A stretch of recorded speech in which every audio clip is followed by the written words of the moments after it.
Muitas cidades antigas do mundo estão repletas de edifícios construídos de tijolos, com datas oficiais começando a partir do século XV. Em vez de os engenheiros tentarem entender quais meios técnicos eram usados na construção, os historiadores preferem admirar a arte dos antigos arquitetos. Aqueles que trabalham com construção e acabamento sabem que os edifícios construídos no início ou meados do século XX, em geral, foram feitos no olho e de maneira aproximada, sem muita precisão. Nossos instrumentos de medição não ajudam muito a nivelar tudo, já que até as paredes podem ter sido colocadas em ângulo.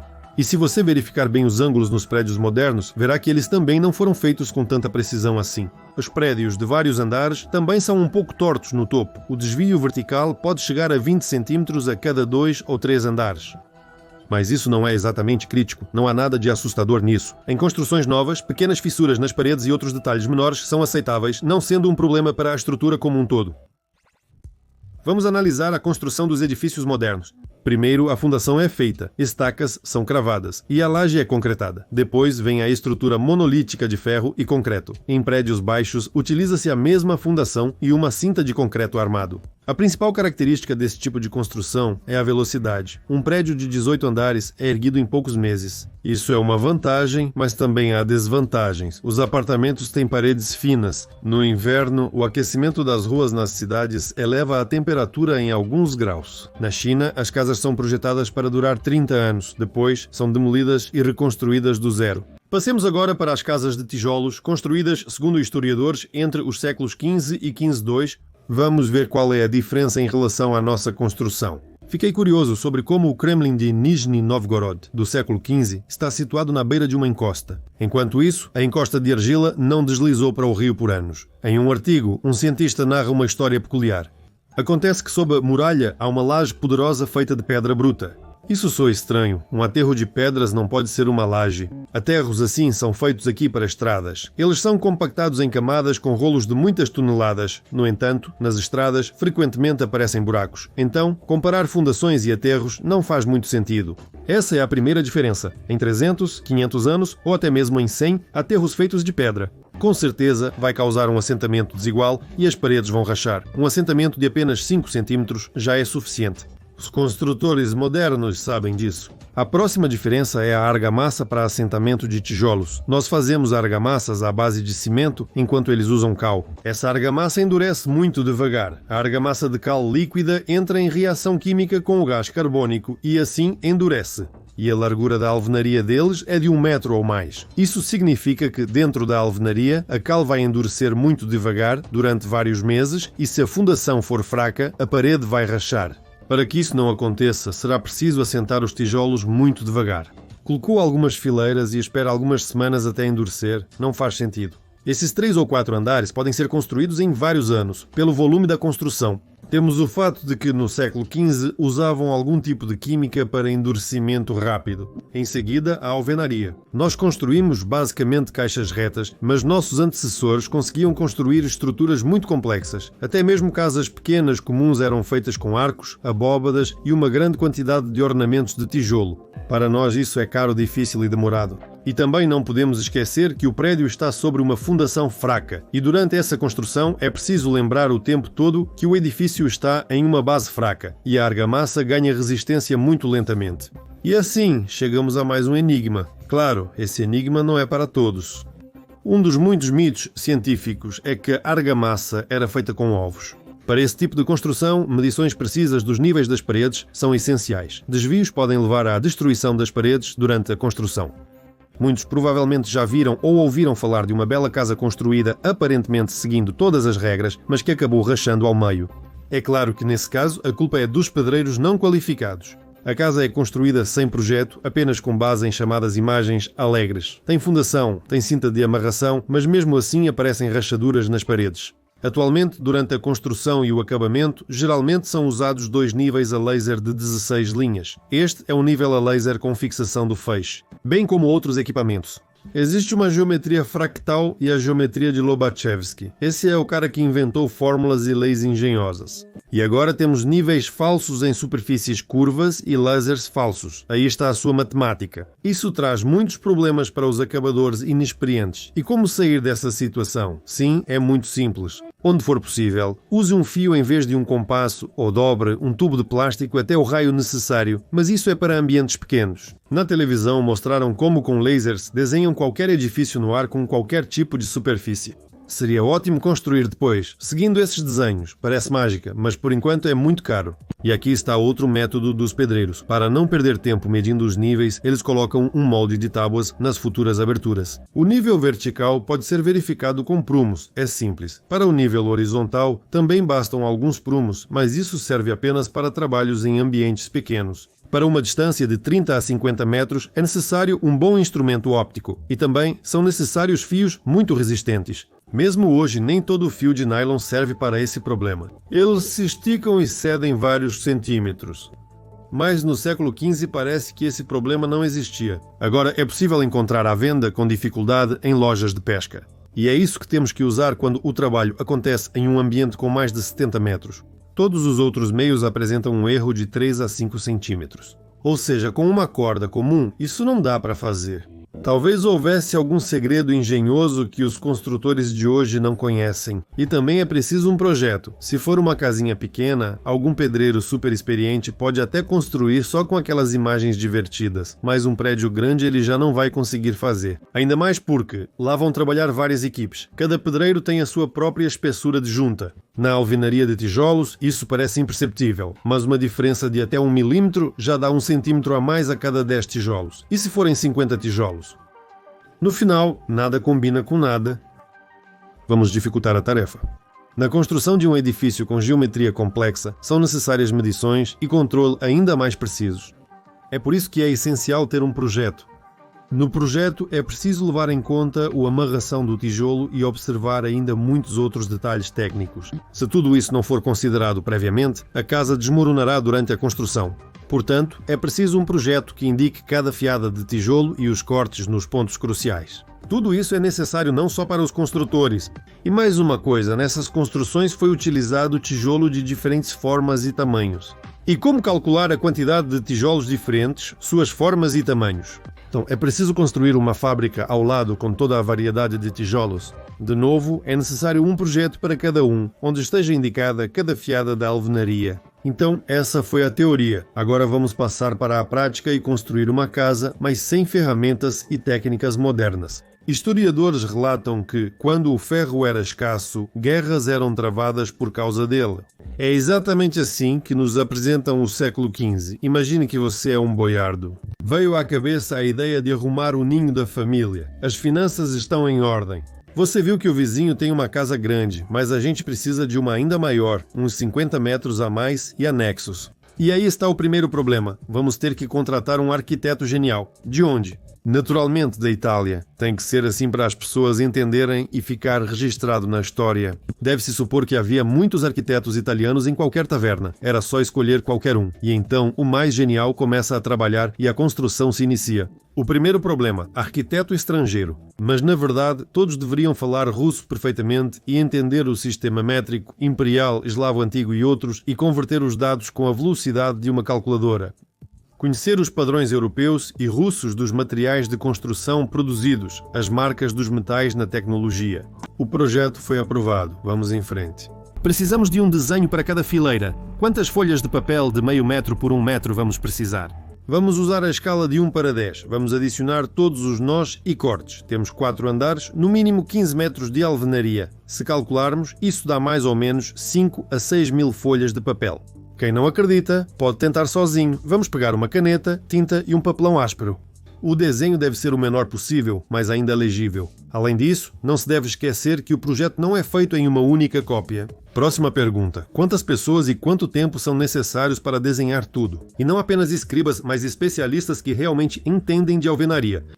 Os especialistas precisam calcular a carga e outros detalhes. No mínimo 5 pessoas com ensino superior e mais 5 a 10 com menos qualificação, de acordo com nossos padrões. Ele trouxe eles consigo ou são locais? Se são locais, por que precisamos de estrangeiros? A construção de um prédio desses não é só alvenaria, acabamento e pintura das paredes, janelas, escadas, móveis, lareiras, molduras de gesso. Quem fez isso e quando? Trouxeram da Itália, lá montaram, depois desmontaram e trouxeram, depois montaram aqui. Os mestres vinham até nós, uma equipe de 20 a 50 pessoas que precisava de moradia, oficinas e ferramentas. E nós lembramos que só para fabricar e armazenar um projeto precisávamos de uma casa enorme. Os historiadores vão nos dizer que isso foi feito por servos, mas se pensarmos que os servos não poderiam fazer isso, então... Trabalhadores migrantes da Itália moraram aqui por anos. Dizem que metade da Itália vivia na Rússia. Parte dessas pessoas deve ter ficado, casaram-se. Essas pessoas livres e mestres incríveis deveriam ter deixado uma marca na história, mas nela não há vestígios deles. Aqui existe o bairro alemão em Moscou, mas o italiano não existe. Bem, já que eram europeus, talvez os homens não gostassem de mulheres. Eles gostavam de homens. Aí isso pode ser explicado. Por que não restaram vestígios? Agora vamos prestar atenção à construção da fundação. Fazemos uma laje poderosa e resistente de pedra bruta. Uma faixa de pelo menos 1 metro por 1 metro, não vai ser pouco, 300 metros cúbicos de pedra, no mínimo 600 toneladas. Se a pedreira estiver a 20 ou 30 quilômetros, tudo bem, mas e se for a 100 ou 200, o transporte era feito em carroças puxadas por cavalos. Calcular a quantidade e os custos das carroças vai nos assustar. Isso irá anular qualquer possibilidade de construção para nós. O que os historiadores vão nos responder? Dirão, as pessoas construíram grandes coisas, tinham muitos servos, e esses servos, de alguma forma, lidarão com isso como escravos. Além disso, precisamos de materiais de construção como tijolos, cal, madeira serrada, pregos, grampos e outros itens de consumo. Se olharmos para o nosso tempo, temos diferentes tipos de clientes, alguns ouvem as exigências, outros fazem do jeito que acham melhor. Parece que nas prateleiras das lojas dá para comprar de tudo. Ao iniciar a reforma do apartamento, alguns itens podem ser comprados de imediato, porém outros demoram para chegar sob encomenda, prolongando a duração da obra. Não há nada que se possa fazer, assim funciona o mercado e suas leis. E agora vamos voltar ao século XV, como ele é descrito pelos nossos historiadores. A Rússia tinha se libertado recentemente e os príncipes de Moscou se tornaram os líderes do país. A maior parte da população são camponeses, em sua maioria são pequenas cidades e povoados. A indústria consiste em ferreiros primitivos e produção de tijolos. O barro era amassado com os pés e seco ao sol. A produção de tecido é praticamente um mistério. Usavam dispositivos manuais simples. E de repente, alguém decidiu construir uma casa grande, com todo o acabamento. Como lembramos, a casa tinha 100 por 50 metros, isso dá cerca de 4.500 metros cúbicos de tijolos, cal sem contar o reboco, 450 metros cúbicos e algumas dezenas de metros cúbicos de tábuas. Aqui surgem pequenos problemas. Os historiadores escrevem que durante a construção do Kremlin de Nizhny Novgorod, os tijolos foram recolhidos por toda a região, mas não está claro se eram das aldeias mais próximas ou das cidades vizinhas. Em cada local, para atender às demandas da população, existiam pequenas olarias. Nas fontes históricas, é possível encontrar como os tijolos eram produzidos nos séculos XV e XV-mirim. Se você se familiarizar com essas informações, vai entender que, para que os edifícios não desabem em 500 anos, esse tipo de tijolo não serve. Aqui é necessária uma tecnologia equivalente à moderna. A queima deve ser feita a 1200 graus e esse processo leva de 2 a 3 dias. Em um forno padrão, em 3 dias, são produzidos de 2 a 3 metros cúbicos de tijolos. Nos contam que, após a moldagem, os tijolos eram secos ao sol. Isso significa que a produção de tijolos ocorria por não mais de 3 meses ao ano. Para atingir esses volumes, seria necessário instalar 2, 3 ou mais fornos, pois um único não seria suficiente. Um ateliê assim poderia produzir 270 metros cúbicos em uma temporada. E tudo isso é destinado às necessidades locais. Nesse caso, a construção pode levar de 20 a 30 anos.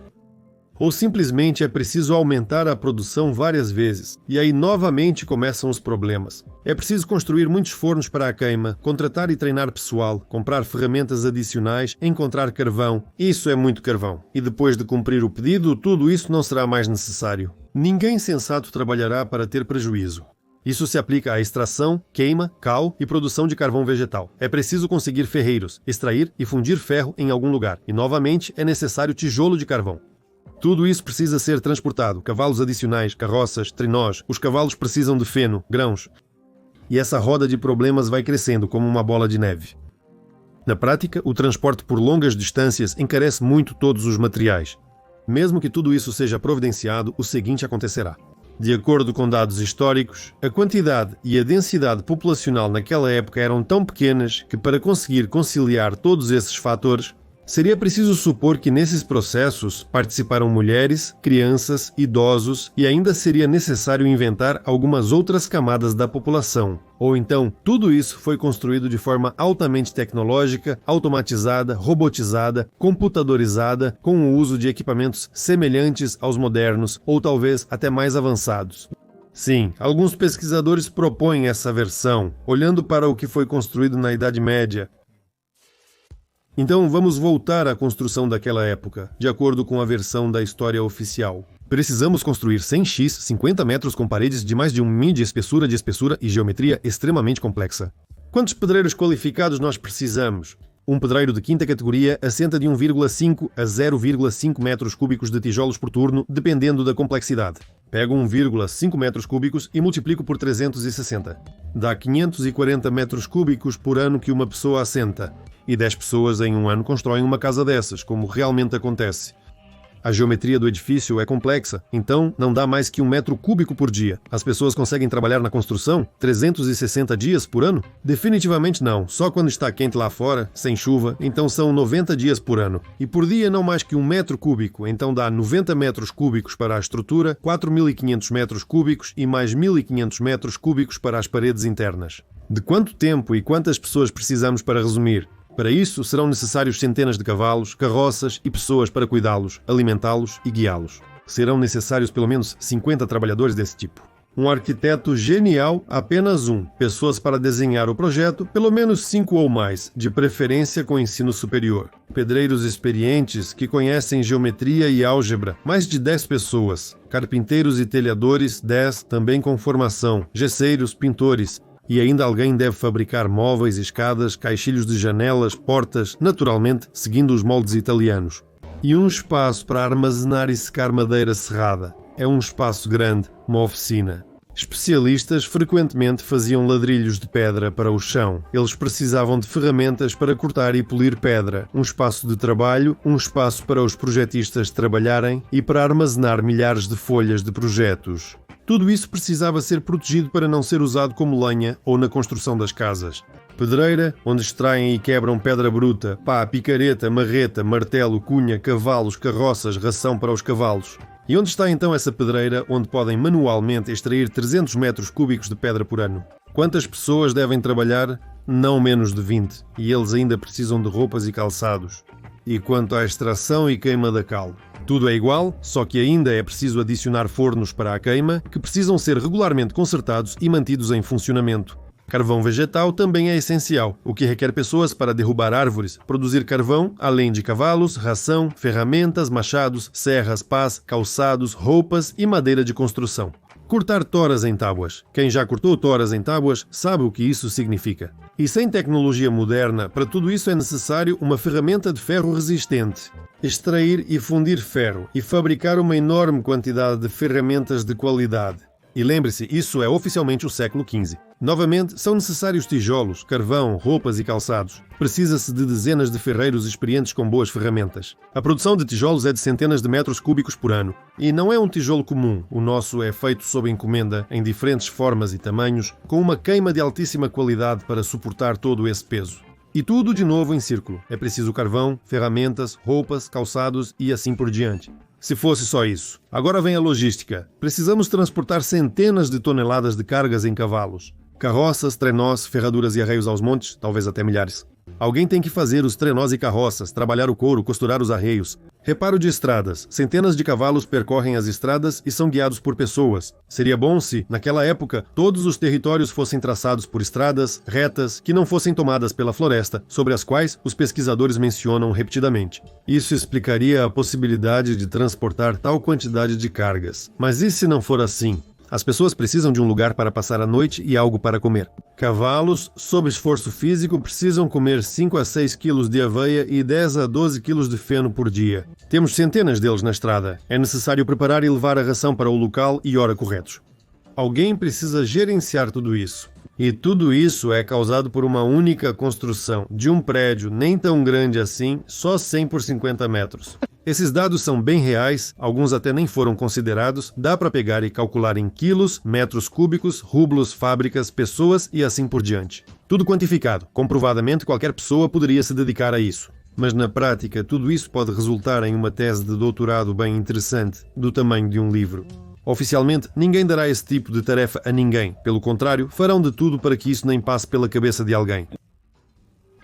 E agora chegamos a uma questão interessante sobre a qual os historiadores se calam e ninguém investiga. Como foi construído o Kremlin em Nizhny Novgorod, um dos muitos edifícios semelhantes por toda a Rússia. Recolhiam tijolos pela região. É como se fosse por lixões nas cidades vizinhas. Vamos abrir a história dessas cidades vizinhas e de outros povoados. Naquela época, em todo lugar estavam construindo algo. Mas quantos prédios foram destruídos durante a época da União das Repúblicas Socialistas Soviéticas? Vários deles foram parcialmente destruídos por algum cataclismo e precisaram ser demolidos. E quantos prédios foram destruídos no século XIX? Sobre isso só podemos supor. Aqui estamos falando de milhares e milhares de grandes construções. E quantas pequenas? Eles são encontrados em vilarejos e lugares abandonados. Esses cálculos podem ser facilmente multiplicados por milhares ou mais. Quantas pessoas alfabetizadas deveriam viver em um país atrasado? Para isso são necessárias escolas e universidades. É preciso grandes quantidades de papel. Milhares de toneladas de cargas eram transportadas por cavalos. Quanta energia era necessária para a produção? E tudo isso usando carvão vegetal. Ao analisar as tecnologias construtivas do século XV de um único edifício, concluímos que tudo isso é absurdo. Como mostrado em nossa história, simplesmente não poderiam construir desse jeito. E o mais importante, tudo o que foi construído não só na Rússia, mas no mundo inteiro. Naqueles séculos, as pessoas não poderiam construir por um motivo simples. Não havia população suficiente no mundo. E para construir tudo o que já foi construído, levando em conta também o que foi destruído, seria necessária uma civilização com uma população maior do que a atual. Analisando as construções do passado, as cidades antediluvianas que ainda existem e aqueles territórios que foram destruídos, mas já haviam sido habitados antes, pesquisadores modernos acreditam que a civilização passada tinha uma população maior do que a atual, mesmo estando em um alto nível de desenvolvimento tecnológico.